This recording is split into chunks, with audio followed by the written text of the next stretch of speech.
A Polícia Civil de Auriflama prendeu um homem de 38 anos que arrancou parte do dedo de uma mulher depois de uma briga envolvendo o filho dela. Um absurdo essa história toda. E aí, mesmo com uma medida protetiva para ele não se aproximar da vítima, ele ainda teve a audácia de ir atrás dela na delegacia. Ele invadiu a delegacia.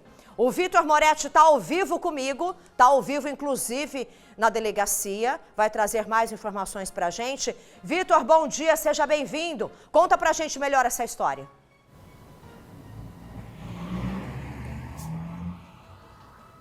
Um absurdo, né? Registrado aqui em Auriflama. E eu vou contar os detalhes agora para vocês de como tudo isso aconteceu. Começou, na verdade, no fim de agosto, no dia 30 de agosto. O filho dessa vítima, ele tem 26 anos. Ele se envolveu em uma briga com o autor, o Tiago Henrique Elias Lanaro, de 38 anos. Os dois brigaram aí por conta, segundo o filho da vítima, por conta de um desentendimento. Esse filho da vítima teria tentado dar um conselho para que ele não usasse drogas. Esse homem não gostou e aí os dois passaram a discutir e inclusive sofreram lesões porque acabaram entrando aí em vias de fato, né? Então eles acabaram se agredindo. E aí durante essas agressões, a vítima, essa mulher de 45 anos, ela tentou proteger o filho e também foi agredida pelo Tiago. E aí vem o absurdo, né? Durante essas agressões, ele mordeu o dedo dessa mulher e arrancou parte desse dedo.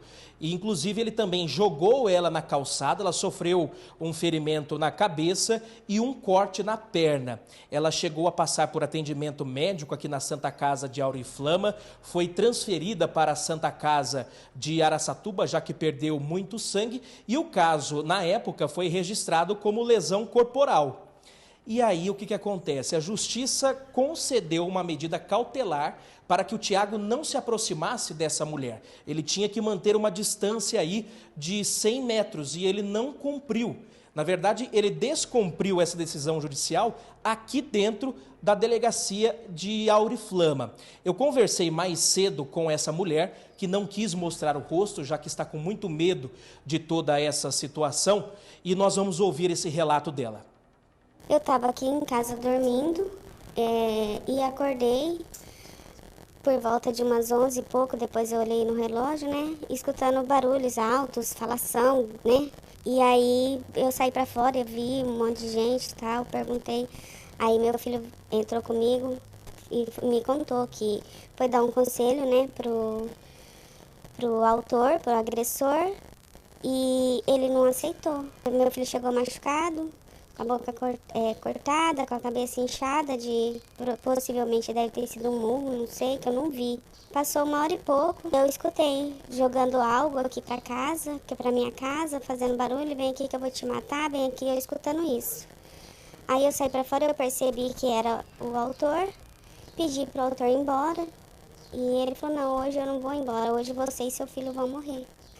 Mas aí ele foi pro carro. No que ele foi pro carro, aí meu filho foi tentar defender nosso patrimônio, que é o carro. Meu filho deu, né, no que viu, aí saiu, pulou o muro e agrediu, avançou, não sei de que forma, porque eu não vi, porque ainda não tinha saído pra fora. Mas aí eu saí pra fora e vi o autor descer na rua um pouquinho, desceu um pouco da onde estava o carro do meu filho e foi voltando. No que eu vi que ele foi voltando, eu tava com o banquinho na mão, eu fui pedir pra ele, né, não faz isso, para. Mas ele nem deu tempo de eu acabar de falar. Ele já tá com a mão no banco que tava na minha mão, saiu, jogou e agrudou nos meus cabelos e me arremessou pro chão. Eu só lembro da parte de puxar o meu cabelo e me jogar pro chão e depois de olhar ele em cima de mim. E eu fui tentar empurrar ele, né, me defender, que ele estava em cima de mim, me golpeando, mas eu não conseguia saber do que era. Nisso ele já tinha cortado, né, a minha perna com algum tipo de lâmina. Mas também não vi porque eu estava desacordada. Eu só lembro que eu estava sendo golpeada, agredida. E eu fui tentar empurrar ele, aí foi onde ele pegou meu dedo. Eu tô com muito medo. Eu nunca vi um ser humano fazer isso com uma pessoa assim. Não teve um motivo. Não teve. E eu quero preservar a minha vida, porque eu tô com muito medo dele. que vem no coração e você também estava trabalhando, agora não consegue, né? Fala um pouquinho para nós. Olha, a única sensação que eu tô e que o sentimento que eu tenho é de medo. Eu tô com muito medo. E assim, é difícil. Eu não posso nem lembrar.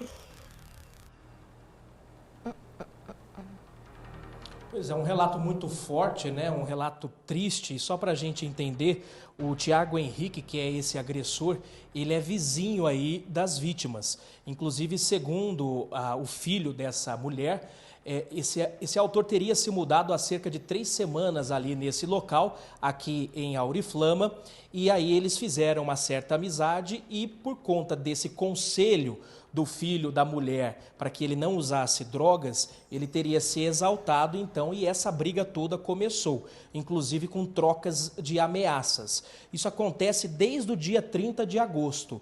Ontem, a Justiça concedeu essa medida cautelar para a vítima de 45 anos, então o Tiago ele não poderia se aproximar dela, tinha que manter uma distância de 100 metros. E no momento em que a vítima estava aqui na delegacia de Auriflama, ele descumpriu essa medida. Isso surpreendeu até mesmo os policiais. Ele já tinha conhecimento dessa medida cautelar e, mesmo assim, ele viu a vítima aqui na delegacia e descumpriu a decisão. Eu vou conversar com a delegada responsável pelo caso, a Caroline Baltes, delegada de polícia aqui de Auriflama. Doutora, bom dia para a senhora. Então, esse fato acabou surpreendendo vocês e a senhora como delegada também. Ele acaba descumprindo essa medida dentro da própria delegacia. Bom dia, é isso mesmo. A vítima compareceu em sede policial para relatar as novas ameaças que ela estava sofrendo, mesmo antes da intimação dessa medida. Eu estava orientando ela no saguão da delegacia, explicando qual seria o procedimento. Se houvesse o descumprimento dessa medida cautelar, ela deveria acionar tanto a Polícia Militar ou a Polícia Civil para que nós efetuássemos a prisão em flagrante do agente. Então, ela se virou de costas e, de repente, ela se deparou com o autor que estava na delegacia, sentado, ouvindo essa conversa por bastante tempo. E, nesse momento, eu tive que retirá-la da delegacia às pressas, ela e o filho. E o autor também, nesse momento, se evadiu. Depois, entramos em perseguição e aí cumprimos a prisão em flagrante dele. Doutora, e esse caso ele começa ali entre um desentendimento entre o filho da mulher com esse autor, né? Isso. A vítima relata que ela queria explicar, falar sobre o uso de drogas. O filho dela, na verdade, queria aconselhar o autor. E aí, nesse momento, o autor também ele estava sob o efeito de entorpecentes e praticou essa lesão gravíssima. Inclusive, o autor chegou a comparecer dias antes na delegacia para tentar justificar uma lesão tão grave, como se houvesse alguma justificativa para essa atrocidade que ele fez com ela. Então, o primeiro registro de ocorrência foi registrado como lesão corporal grave.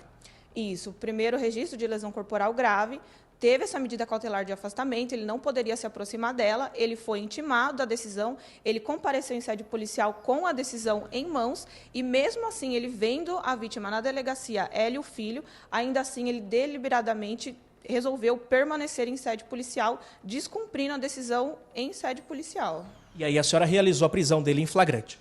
Isso, ele, nesse momento que a gente identificou que ele seria o autor, ele se evadiu e aí, logo depois, a gente já encontrou ele e já efetuamos a prisão.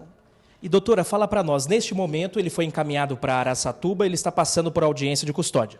Isso, ele segue em audiência de custódia, a Justiça ainda não se manifestou quanto à decisão de prisão ou não, prisão preventiva dele, mas ele está passando por audiência de custódia ainda. A gente não teve a decisão judicial ainda no processo. E para a senhora, o que chama mais atenção nesse caso, né? Nós tivemos um caso de violência e também de muita ousadia.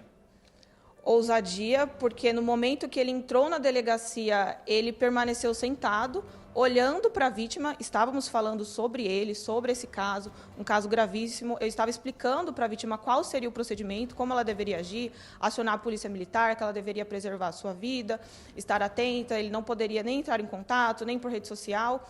E mesmo assim, deliberadamente, ele olhando todo esse cenário, ele continuou em sede policial.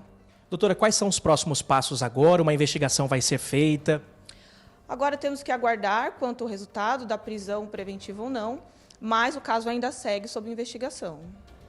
Tá certo, doutora. Muito obrigado pelas suas informações. Como a doutora acabou de avisar, o Tiago ele está passando ainda por audiência de custódia. Nós não temos o resultado dessa prisão preventiva. Então, ainda lá em Araçatuba está sendo realizada no Fórum da cidade.